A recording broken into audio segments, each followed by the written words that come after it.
Hello everyone, I am Grand Royson, welcome to new video. Today I am going to summarize Demon Slayer, Swordsmith Village arc. In the aftermath of the decimated entertainment district, a battered Tengen Yuzui emerges, having lost an arm and making the decision to retire immediately. Alongside him are Zenitsu and Inosuke, both comatose, and Tanjiro, who also succumbs to a coma shortly thereafter. Upon discovering them, a Kikuchi swiftly signaled his colleagues and arranged for their transfer to the Butterfly Mansion, ensuring they received the necessary and proper medical treatment. In a rage, Muzan Kibutsuji summoned the remaining upper demon moons to the Infinity Castle, and after expressing his rage at their failures, sent Gyako and Hantengu to find and annihilate everyone at the Swordsmith village. Back at the Butterfly Mansion, the Demon Slayer trio is already awake, and Zenitsu and Inosuke are sent on different missions, while Tanjiro focuses on rehab. When Tanjiro's swordsmith, Hataru Haganazuka, declines to forge Tanjiro a new sword, he is instructed to rendezvous with him at the Swordsmith village for a face-to-face discussion. With Nezuko in tow, Tanjiro encounters the village chief, Tekken. The chief assures Tanjiro that he'll retrieve Hataru to forge the sword. Tanjiro discovers the village hot springs and subsequently came in contact with Mitsuri Kanroji, Michiro Takito, and Genya Shinazugawa. From a distance, Tanjiro watched as Michiro argued with a young villager, and caught a glimpse of the back view of a man who he remembers from his dreams. For meddling, the indifferent Hashira knocks him out despite Tanjiro trying to defend himself. Upon rising, young Kotetsu reveals that the man he glimpsed is a cutting-edge robotic training doll crafted by his ancestors, and fashioned after a legendary swordsman from centuries past. Tanjiro vows to safeguard it, but Michiro suddenly emerges, wreaking havoc to the doll after completing his intense training. Kotetsu eventually finds out that it still works and urges Tanjiro to train with it to surpass the cocky Michiro. Training is tough for Tanjiro as Kotetsu withholds food and water from Tanjiro as punishment for failing to hit the doll. When Tanjiro eventually passes out, he dreams of the afterlife and spots a strange stone in the Sanzu River. This stone helps him sniff out scents even quicker than the opening thread. He cleverly exploits this new ability, landing a mighty blow on the doll's head, causing it to shatter and unveil a hidden sword. To Tanjiro and Kotetsu's dismay, the sword is tarnished. Hataru appears, now buffed up from intense solo training, to craft a superior sword for Tanjiro. He then wrestled the old sword from Tanjiro and Kotetsu, with a promise to hone it.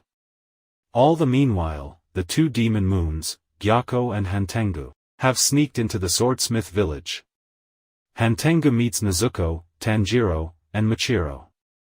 Almost immediately, two new demons sprout from the dismembered remains. One of the demons, Karaku, blows Michiro away with his windy Uchiwa. The other new demon, Sekido, almost zaps Tanjiro with his electrifying Kakura. Genya swiftly emerges, wielding a shotgun and a wakizashi, and appears to have slain the two demons. Rather than dying, the demons divided once more, now 4 in total. Urogi, one of the newly divided demons, unleashed a piercing scream at Tanjiro. Meanwhile, Nezuko valiantly protected Genya from Izetsu, another one of the new demons, who brandished a deadly yari. After being blown away, Michiro encounters a demon fish and kills it. A moment of indecision helps him remember his past, and he later decides to follow Kotetsu and go protect Kozo and Hataru. Tanjiro discovers that the 4 demons embody each of Hantengu's emotions: joy, anger, pleasure, and sorrow. Genya showcases his ability to consume demons and use their abilities, while Nezuko joins in the fight against the emotions and even saves Tanjiro from being blown away. Fish demons swarm the village as Mitsuri rushes to save the swordsmiths. On his way to get a new sword, Michiro stumbles on Gyako. Mitsuri arrives at the village and saves the village chief from certain death at the hands of a fish demon, and kills all the fish demons there. As Michiro engages Gyako in battle, the demon entraps him in a watery vase and watches and applauds as he gasps for breath. Nezuko ignites Tanjiro's sword with her blood demon art, and he uses Hinakami Kagura to behead Sekido, Karaku, and Yurogi. Seeing as the beheaded demons refuse to die, Tanjiro and Genya head into the woods in search of Hantengu's real body. They both try to behead Hantengu but their attempts were futile. Genya's memories drift back to his turbulent childhood, and he remembers how a demon had turned his mother into a demon, and his elder brother, Sanemi, had killed her to save him. Back in the present, Tanjiro charges Hantengu to decapitate him.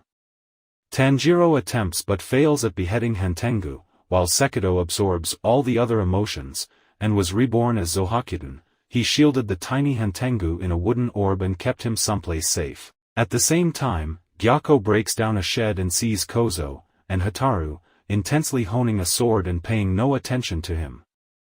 A slight misstep from Kotetsu helps him blow air into Michiro's entrapment, allowing him to free himself. A sudden memory appears which tells Michiro that he and Tanjiro might be related. With the poison from Gyako's needles coursing through his body, Michiro recollects his tragic childhood, and how a main Ubuyashiki recruited him into the Demon Slayer Corps after his brother's death. He then saves Kotetsu and engages Gyako in battle. Michiro insults Gyako's art, sending him into a rage. He then transforms into a massive merman with a devastating touch using his blood demon arts, his attacks enraged by insults and power. The lightning-fast Michiro outwits Gyako, then beheads him with the last attack. Gyako falls, and Michiro's markings vanish while the poison overpowers him. Kozo aids him, and Kotetsu shows Kyojuro Rengoku's secret tsuba in his shirt, which had saved his life. Tanjiro fights Zohakiden in a distant realm, suffering broken eardrums and a mutilated foot from the dragon's clone powers. Mitsuri saves him by beheading the wood dragon. She bravely pursues Zohakiden to save Nezuko and Genya. Mitsuri fends off Zohakiden's dragons, and moves in to behead him, but was blown away with his sonic sound beam. Undaunted, Mitsuri charges at Zohakiden again, strengthened by a mark on her body. Meanwhile, Nezuko, Tanjiro, and Genya chased after Hantengu. Tanjiro catches Hantengu using a combination attack with a surprising use of thunder breathing with the addition of Hinakami Kagura. As Hantengu's neck is severed, he transforms into Urami, a bigger, fiercer version of himself, launching a relentless assault.